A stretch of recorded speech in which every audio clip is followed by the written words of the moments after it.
Well, welcome to another episode of the Fair Chase podcast. As you all know, if you've been listening for a while, or maybe not, welcome. We're in the middle of a series right now, a hunting story series where we bring in people from very different walks of life, different backgrounds, different hunting styles to tell their favorite, favorite, or maybe when they think of a great hunting story, what they think of. And so today we have a special guest.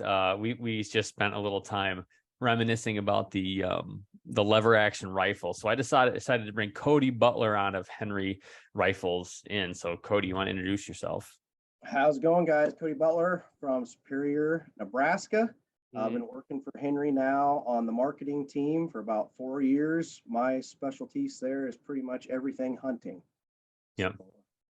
That's not a bad specialty to have. No, it's not. Pretty nice. It's not a bad gig. Yeah, that's right.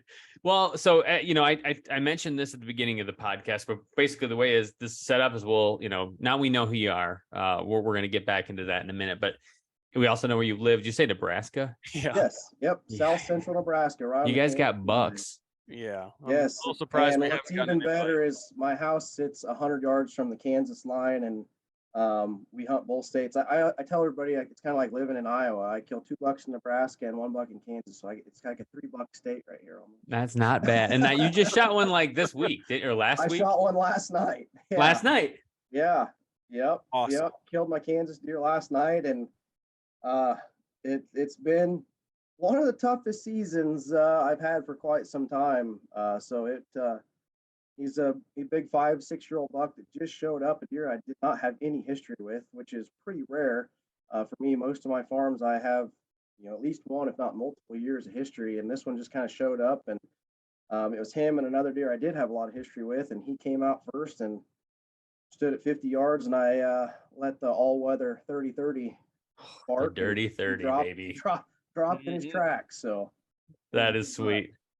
We were prior to this just talking about all the deer we've taken with the trusty lever action 30-30. You're not open sight. You weren't open sight on that rifle, that bug. No, that one I actually, on my all weathers, I don't know why they look really good with a loophole on them. So. I can understand. American-made rifle, American-made scope. So I don't know. They just look good. So no. Good glass will spruce anything up. Yep. Well, and honestly, compared to when I started, some of the modern cartridges you have out there now for lever actions, 30-30 is a 200-yard gun where it used to not be. So yeah. I shot a deer. Not to brag, Jared. I shot a doe across a swamp, 250 yards with my 30-30. Anytime you say I don't mean to brag, but I'm about to, so just brace yourself. Yeah. And I will attest to that because that was a very long track. Yep. I do believe it was a big walk around. Yeah, it took forever. It died in the swamp. Yep. But there was snow, so it made it a little easier. It went out on the lake, came back in the swamp. Yeah, it was all over the place. That did, didn't it? Yeah, yeah, it did. It was that. It died though. What's up? We are going to thank a few of these sponsors that help make this beautiful show a reality for all of you. So Here we go. So a big reason, I would say, to why we're so successful and we have so many bucks on the wall is because we use HuntWise. HuntWise is a GPS mapping app that you can download on any phone, any platform. You can look up public land huntings, ORV trails. You can get the weather. They actually have a HuntCast 2.0 that they teamed up with Jeff Sturgis to make. It's awesome. You need to check this thing out. Go to HuntWise, download the app. I feel like if you go into the woods without optics, it's like going into the woods without pants on. Would you agree with that? To a point. We are huge fans of running binoculars, spotting scopes, and different things when we hunt, even whitetail. I bring binoculars out every time I go.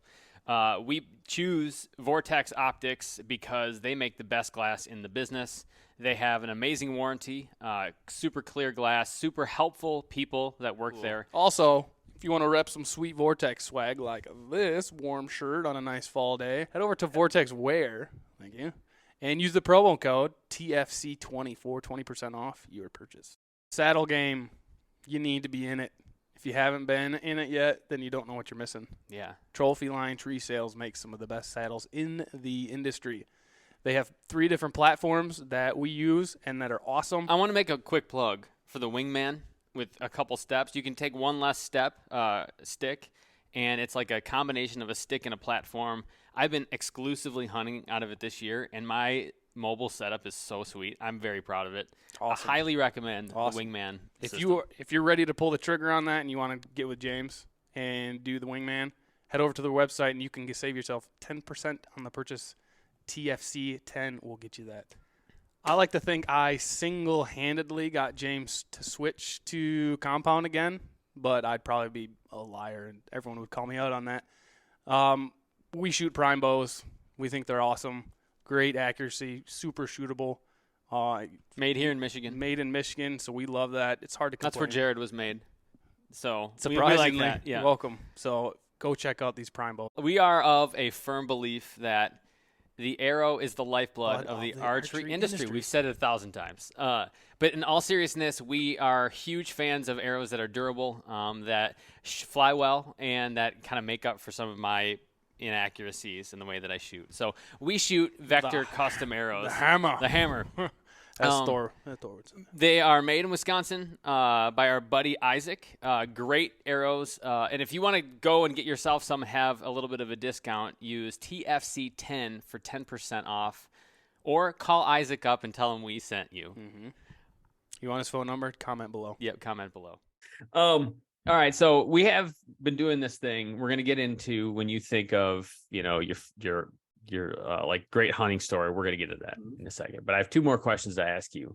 First, and I'm assuming you're from Nebraska, so maybe my assumption is right. You'll have to let me know. But I would assume your favorite hunt, like the hunt you look forward to most in the year, is probably something around the whitetail rut. That's going to be my guess. Is that right? Yes. Probably recently my favorite trip of the year, last few years, is one of my best friends. We've been great friends since diapers. He's got a family farm out in western Nebraska, and every year, so Nebraska's rifle season, whether you like it or not, the rut and the rifle season do come together.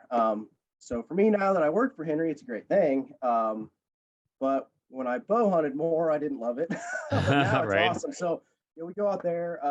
Not a lot of population out there as far as human beings, but there is a ton of deer. He's got a little over 1,000-acre tract out there on the Platte River, and man, it's just, I don't know if you guys have ever watched the old videos of Milk River on the videos. It's a lot. It reminds me of that. Just deer pouring out to alfalfa fields and stuff like that. It's a lot of fun.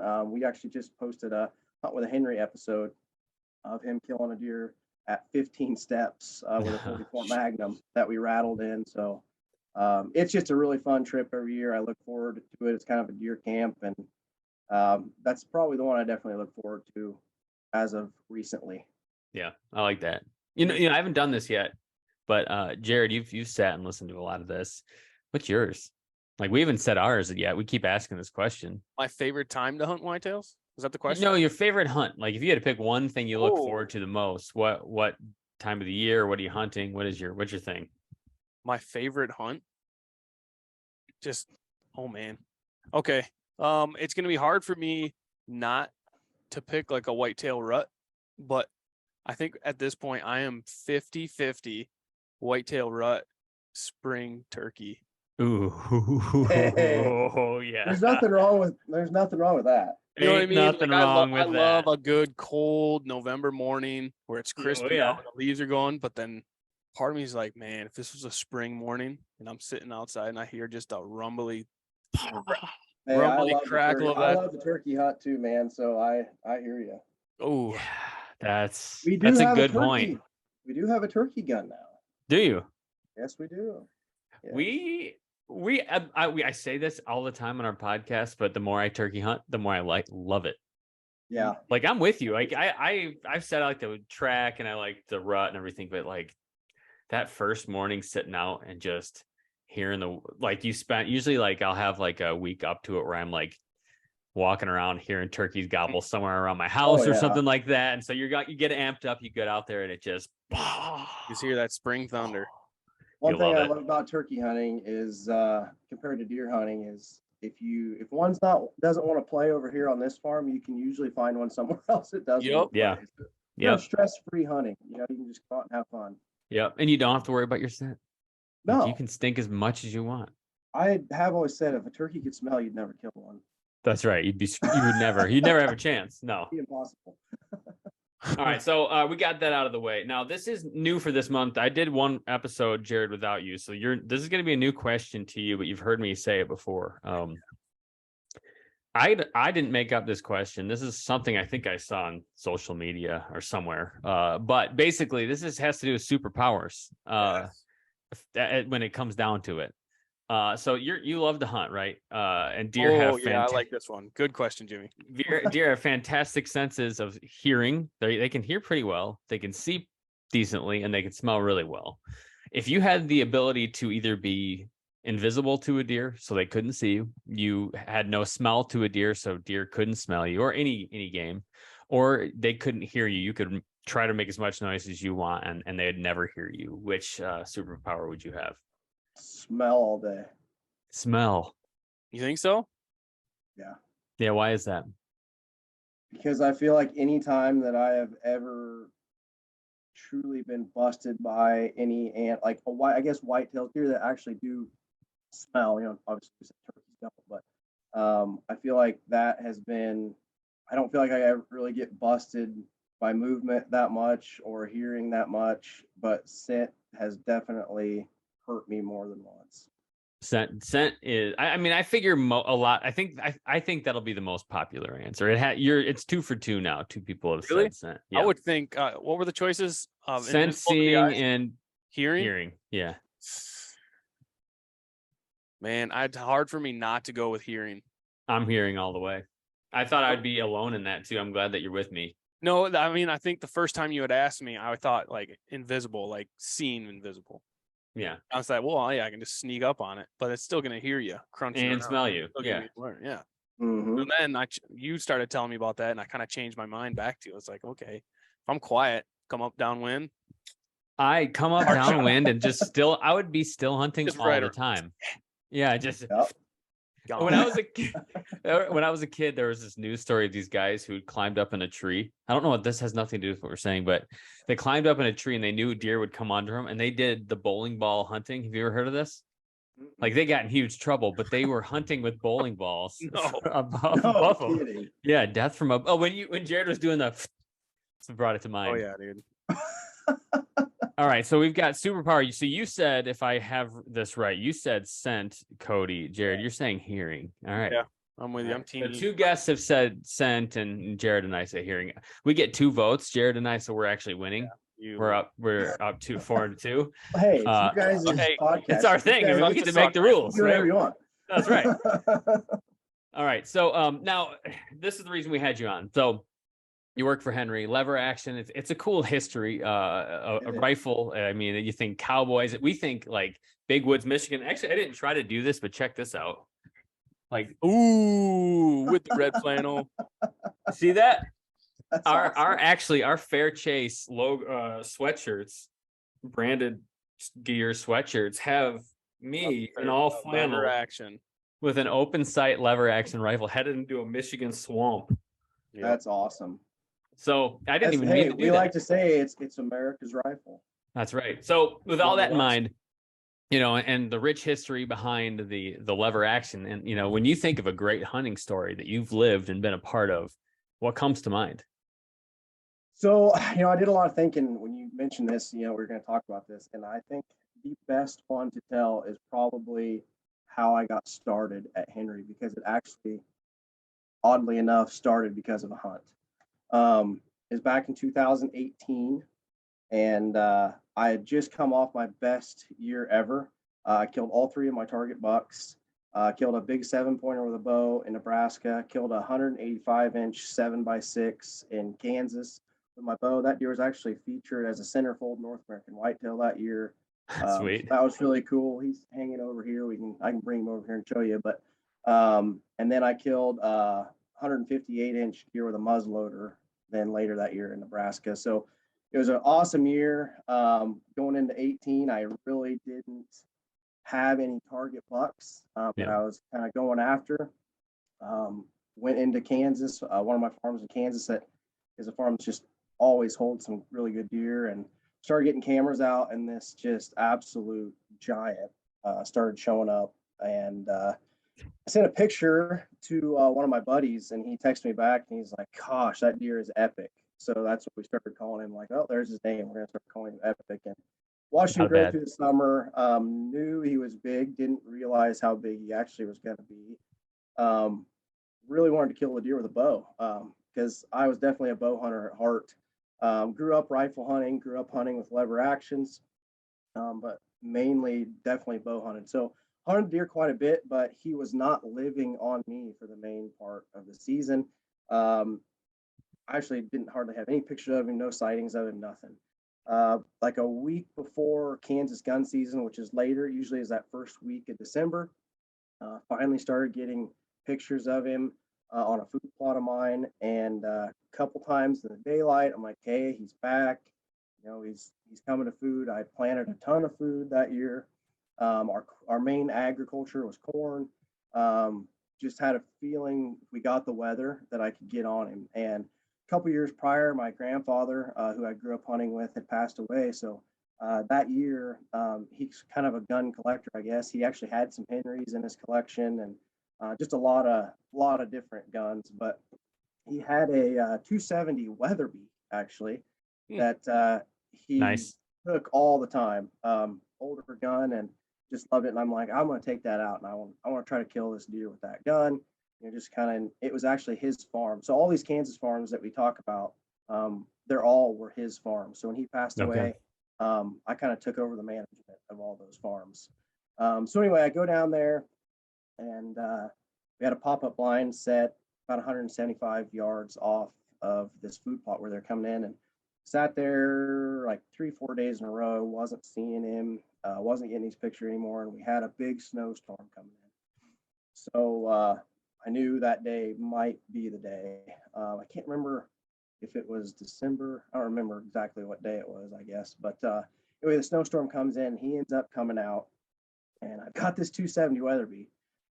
And I mean, I'm rock solid. I'm on a rest. Everything's great. I'd shot the gun prior to season, dead on. I shoot at this deer at 160 yards, I think he was.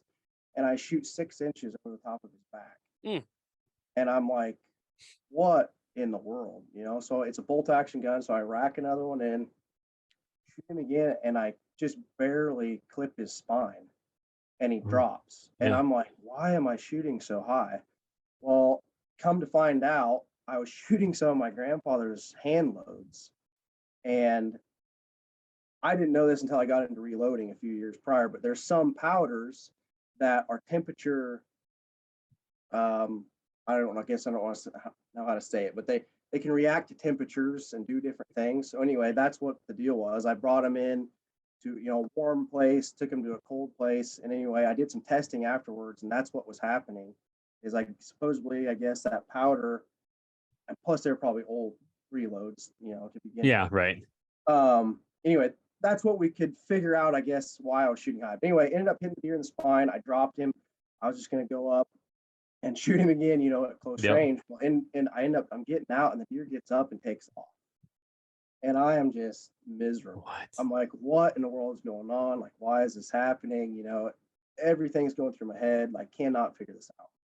So let the deer lay overnight. The next day, I had just bought, like 2 months prior, a Henry all-weather 44 Magnum. And I'm like, I'm taking that gun with me because if I got to run this deer down or something, like I need something that holds some ammunition and something that I can shoot close range through some brush, stuff like that. So anyway, I end up going down in the timber, and I end up jumping him. He couldn't move very good, and ended up getting around on him and putting him down with the 44 Magnum. And so it's just kind of a crazy deal, super emotional. I am a guy that I guess I have a ton of respect for the animals that I hunt, and I have a lot of history usually with them, so they really mean something to me. This is a deer that I actually had sheds off of from 2 years prior, and my dad had seen the year before. So it was a deer I had some history with, and definitely not how I wanted it to go. But little did I know it was how it had to happen. For me to end up getting this job with Henry. And me being a Christian, I kind of just felt like, you know, God had to make me suffer maybe a little bit to get this job, but it brought me to that point, I guess. But ended up killing the deer then with the Henry rifle, and I just sent a picture to the social media on Instagram of Henry, and just thank you guys for making a great rifle. Killed my biggest buck with it. Deer ended up going 187 inches, and he's just right back here. But he's just a giant, and Kevin, who runs the social media, checked out the pictures, like, oh, that's awesome, and told the story to him. And I had been in the hunting industry for the last 10 years in the archery industry, doing marketing content for archery companies. And he just took the time to look me up, I guess, and checked out all my stuff. And next thing you know, he was reaching out. They were looking for somebody to be on the marketing team on the hunting side of things, and to start a series for their YouTube channel called Hunt with Henry. And did an interview, and 4 years later, here we are. Wow. Still there. Yeah, still there. They haven't fired me yet. So now I got to ask, is that what's your go-to caliber now that you're out in Nebraska? It's like longer distance with those, the lever action. Like, what are you looking at? It can be. I bounce around a lot. It really kind of just depends, where I'm at. Where I go in Western Nebraska, you can take some long shots. We've got our long ranger series that is like 243 up to 308. I really like taking the 308. We actually have a 6.5 Creedmoor. I know the 6.5 Creedmoor is very debated, but man, in my experience hunting with it, 400 yards and in, I think it's a fantastic deer rifle with the right ammunition. And it's crazy accurate. Yeah. We just did a video. I guess it's been maybe a month or two ago. We shot it out to 650 yards on the range, and it was, driving tacks. So it's just, a buddy of mine told me that the 6.5 Creedmoor can make a bad shooter a good shooter, and it definitely is. But as far as just a gun that one that I'm going to gravitate towards just to go, it's hard to beat the old 30-30. It really is hard to beat the 30-30. It just is. It's fun to take 45-70 sometimes too, and just really knock something down. Yeah, you don't have to follow them very, very long for that. No. You all right, Jim? All right, I lost my there we go. Hang on. Boom. Ooh, that is bright. Had a light out. Tom, fix this part. Anyways, that's awesome. So you not only got a ginormous 187, did you say, inch buck? Yeah, he's 187. He's Magnum. Yeah, pull him out. How many points? Let's see. That's like a lot. He's got a ton of trash. I don't know if you can see. He's just got a ton of trash. He's got a big one back here on the back. Where we come from, if you can hang a ring on it, it counts as a point. So yeah, I think it's supposed to be an inch, but I agree with you. But just supposed to be, yeah. This beam here is 26.5 inches on this side. He was just a beast. So sheesh. But yeah, that's just awesome. a really cool deer. I'd probably pass him, but yeah, well, think of what he would have been next year. You know what I'm saying? Yeah. Like, yeah, you ever think about that? Trigger happy Joe over here. Yeah, Cody's just sending anything. 187 inch. What's next? 175. Yeah. Funny thing is, so he's down. That deer's downstairs. I have him hanging side by side downstairs. But 2 years after that, I killed a deer in the exact same food plot for Henry, a deer that we called Epic Junior. So we called this Epic. We had a deer then we called Epic Junior because it was a deer that frame-wise looked very, very similar to him. And he was a 3-year-old at that time, he was standing 20 yards from him when I shot him in the food plot. So we just jokingly started calling him Epic Junior. And then 2 years later, I killed him in the exact same food plot. He went 175. Jeez. You got some bucks. Jared, I know where I'm going to hunt next year. I think we head to Nebraska and just follow Cody around. Cody, where do we go? These were Kansas bucks here, but we do. Cody, to show us around Kansas. Yeah, I got family in Kansas. Do you? Yeah. Yeah. Who? My grandparents Sister.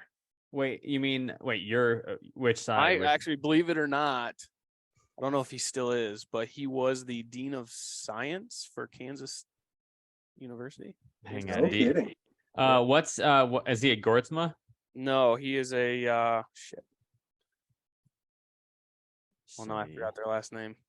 Oh wow! I know. Making this up. Sounds He's awful. just lying. Yeah, I'm starting to think this is just a It starts with an N. Starts with an N. Newhouse? Neeland?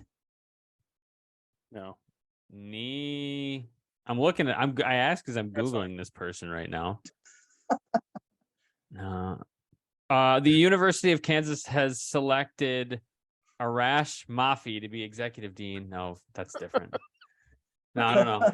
We'll see. Wait, Jared, I'm gonna want you to come prepared next time or post this or something. We need to know who your famous relative is. Yeah. Interesting. So, Cody, looking back, I mean, that was the start of something pretty cool. Yeah. Got started with Henry. Got started with your lever action kind of thing, which you've been doing a lot of. You got a show going. But looking back on it, what'd you learn from that hunt? What's like a thing when you think of that hunt, like a lesson or maybe a takeaway? What comes to mind? Well, number one is probably do research on old hand loads. Fair. But Very good call. I'm glad that it happened. I mean, obviously, like I said, it had to happen that way for this whole thing to happen. Yeah. But I don't know. I guess just send pictures to companies you like. You never know, you might get a job. Say that one more time. You broke up. I said send pictures to companies you like. Yeah, that's right. Get a job. It's just you throw some lures out there. You never know. Throw some lines in the water. Yeah, I love that. I love my job before. I mean, I still hunted for a living before, basically creating content for archery companies. But I guess I was the crazy thing is too, at the time, I was kind of at a crossroads where I was getting burnt out a little bit. I'd been doing it for 10 years. Things had changed a lot in the industry compared to, when I started. I mean, cameras are easier to come by. There's a ton of young guys in it, as far as creating marketing content. Not to, anything against anybody, but I mean, there was a lot of guys out there who's like, oh, send me a free bow and I'll do whatever you want, and that type of stuff. And, these companies just don't have to pay media companies as much anymore. I mean, they do for certain stuff, but and I'm still doing great. But, when Henry reached out and, gave me this opportunity, it was a no-brainer. I mean, I cut my teeth on lever actions. Always been a big fan of Henry. And so far, out of all the companies I've worked for in the whole entire hunting industry, they're by far the best. I mean, just cool. Amazing people, love America, just awesome company. That's awesome. No, that's good to hear. And you shot what was it? You shot one last night? Yeah. Yep. You got any more bucks in you yet this year, or are you done? I have one more tag in Nebraska. I'll have to kill him with either a bow or a muzzleloader. Okay. That rifle season's over, but we might make my trip actually this year out to Western Nebraska, the one that I said I really look forward to. It got cut a little short because my little boy got bad RSV. Oh. So as soon as I filmed my buddy kill his deer, I was in the car coming home because my wife was taking him to the doctor. So my time got cut short. So we talked about maybe going back out there and bow hunting or muzzleloader hunting here in the late season. So awesome. See what happens. He's got a lot of good deer out there. Believe it or not, the number one target deer out there was a 7-pointer that I'm not kidding you would probably go 140 as a 7. 140 as a 7. Yeah, and he busted his entire left side off. So we won't be hunting him now. Yeah, he's going to be, think about next year. Yeah. He's going to be awesome. Hopefully he's still big next year. There's some other really good ones out there. So that's sweet. Yeah. Well, we're the late season can be good though. It can. I tell you, I used to love the rut, still do. I mean, just, to watch bucks doing their thing and to watch it. But as far as killing a specific buck, late October and late season are about my favorite times anymore. Kill a specific deer. Yeah. I just feel like you can figure them out. They're more on a pattern, things like that. I mean, the rut, they could be 2 miles away. Yeah, you just gotta, once you find them in the late season and you pattern, like they're patternable, just like the early season. It's just finding them can be tricky because they're usually like in the deepest, darkest spot, at least by us. Oh, for sure. And Pain. you know, I'm blessed enough to be able to, you know, be able to plant a lot of food and stuff like that on our Kansas farms and Nebraska farms. So, you know, I always say late season, if you've got the food, you've got the deer. So that definitely is a benefit. You got to have cold weather. Usually December for Kansas rifle season is pretty darn good if we can get the weather. But, you know, this year it's been pretty warm. So it was not easy. No, that's for sure. No, we're feeling the same way. We got a few more weeks left and we'll be at it too. But, well, hey, Cody, there were time's up. We try to keep these short and you did it. Appreciate you coming on and sharing a story about who you are. Not a problem. What I hunting's appreciate like you having with me on. It's been a lot of fun. Yeah, absolutely. Well, hey, everybody, actually, you know, what we like to do, Cody, is at the end, give you a chance to tell people where they can follow you and check you out. So where can people follow you and check Henry Rifles out? All the Henry stuff. We got Instagram, tried to have a Twitter, or we tried to have a TikTok that got taken down, but we've been there. But our YouTube page is where you can find most of my stuff. Henry Rifles YouTube page. We actually just hit, I think we're at 104,000 subs now. Nice. So we really very good. That. I think when I started, we were around 20,000, and it's just taken off since we started the Hunt with the Henry series. Love it. Yeah, and obviously Instagram, Facebook, and all that stuff. Awesome. Come find us. Go check them out. You guys are awesome. Well, thank you again. We'll talk to you soon.